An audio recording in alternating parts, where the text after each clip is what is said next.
ये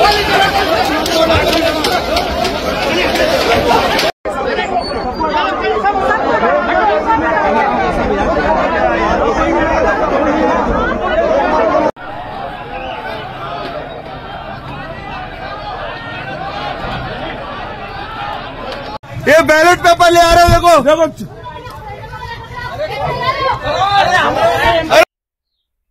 ये कुछ तस्वीरें और वीडियो क्लिप सिर्फ वानगी हैं उत्तराखंड में 23 जनवरी को हुए लोकल बॉडीज के इलेक्शन की। हो क्या रहा है इस राज्य में? बड़ी संख्या में वोटर्स के नाम लिस्ट से गायब, बेहद धीमी गति से मतदान प्रक्रिया, पूरे दिन बीजेपी नेताओं का जबरन मतदान केंद्रों में घुसने का प्रयास और सरकारी गाड़ियों में खाली मतपेटियां, कहीं कहीं लाठियां और डंडे पुलिस के। कहीं न कहीं तो कुछ गड़बड़ है, आपको नहीं लगता? इस सब को सिर्फ लापरवाही या कुप्रबंधन मानकर नजरअंदाज किया जाए, या यह मान लिया जाए कि जानबूझकर साजिशन ऐसा किया गया चुनाव जीतने के लिए, और साजिशन किया गया तो वह साजिश किस स्तर पर हुई? यह भी पूछा जाना चाहिए कि जिन लोगों के नाम वोटर लिस्ट से हटाए गए उनके लोकतांत्रिक अधिकारों के हनन की भरपाई कैसे होगी? अब राज्य निर्वाचन आयोग को क्या करना चाहिए, इस पर भी बात करेंगे इस वीडियो में, अंत तक जरूर देखिए।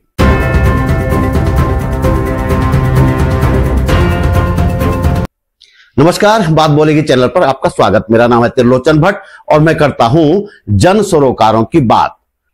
उत्तराखंड के 100 नगर निकायों के लिए मतदान हो गया है। जब आप ये वीडियो देख रहे होंगे तब तक मतों की गिनती शायद शुरू हो चुकी होगी, लेकिन सवाल ये कि इतनी अनियमितताओं के बावजूद जो नतीजे आने वाले हैं, क्या वे सही नतीजे होंगे? बात वोटर लिस्ट से शुरू करते हैं। क्या हर नगर निकाय में सैकड़ों से लेकर हजारों मतदाताओं तक के नाम कट जाने से चुनाव नतीजे प्रभावित नहीं होंगे? होंगे ना। और जिन लोगों के लोकतांत्रिक अधिकारों का हनन हुआ, उन्हें मताधिकार से वंचित कर दिया गया, उसका क्या? इससे भी अफसोसजनक बात तो यह है कि कुछ लोग इसके लिए भी मतदाता को ही जिम्मेदार ठहरा रहे हैं, ये कहकर कि उन्होंने अपना नाम लिस्ट में देखा क्यों नहीं। मतलब जो लोग वोटर लिस्ट बना रहे थे सरकारी खर्चे पर, उनको जिम्मेदारी से पूरी तरह मुक्त करने का प्रयास हो रहा है।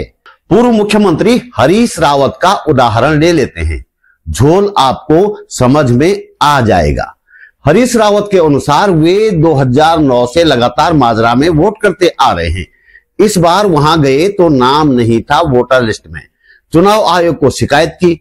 मतदान खत्म होने के बाद डीएम की तरफ से बताया गया कि उनका नाम डिफेंस कॉलोनी में है, जबकि खुद हरीश रावत का कहना है कि उन्होंने इसके लिए कभी अप्लाई किया ही नहीं था।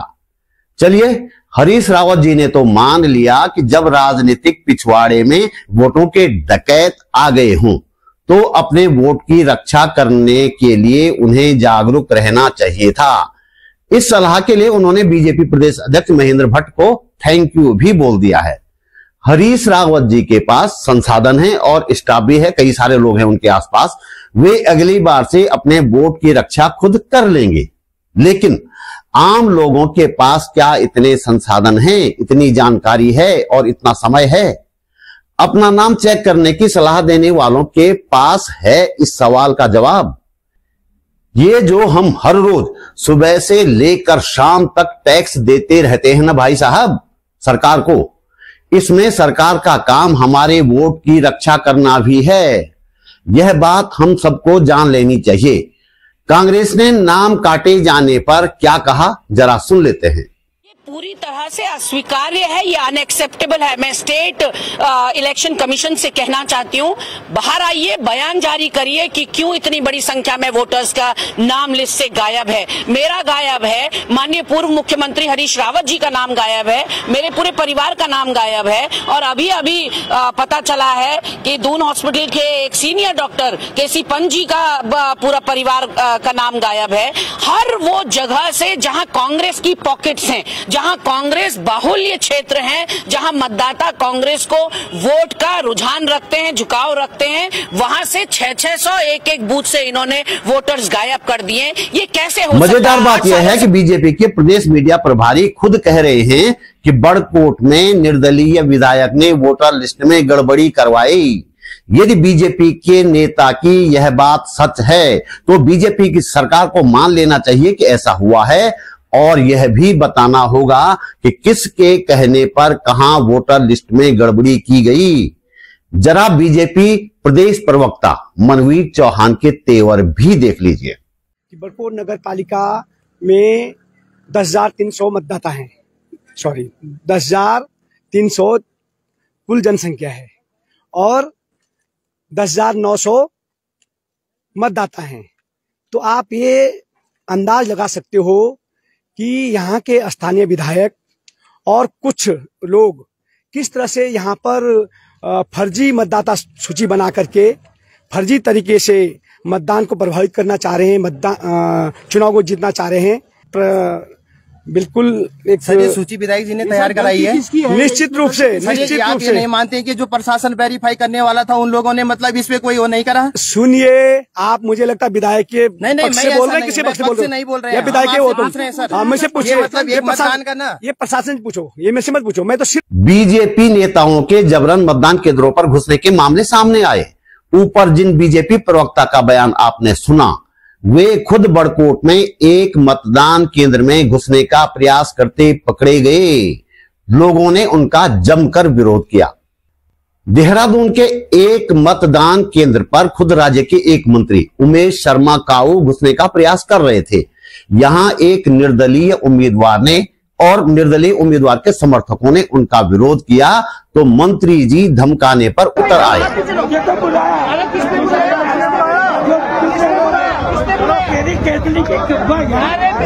अरे कौन क्या कौन सी जीप थी? जीप लेके आया। कौन जीप लेके आया? कौन लेके आया? आप क्यों आए यहाँ पे? मेरा अधिकार है। कौन सा अधिकार है? मैं कैंडिडेट को, मेरा अधिकार है, आपका अधिकार है। मैं कैंडिडेट को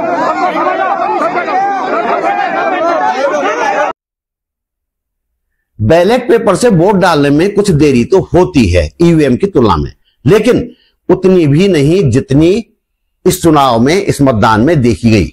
ज्यादातर वोटर्स को लंबी लंबी लाइन में लगकर अपनी बारी का इंतजार करना पड़ा, कई घंटे।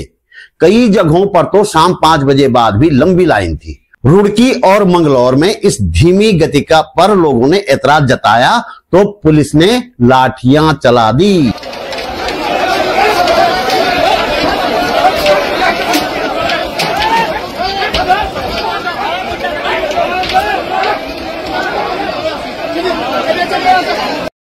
इन चुनावों में ऋषिकेश की मेयर सीट हॉट सीट बन गई थी।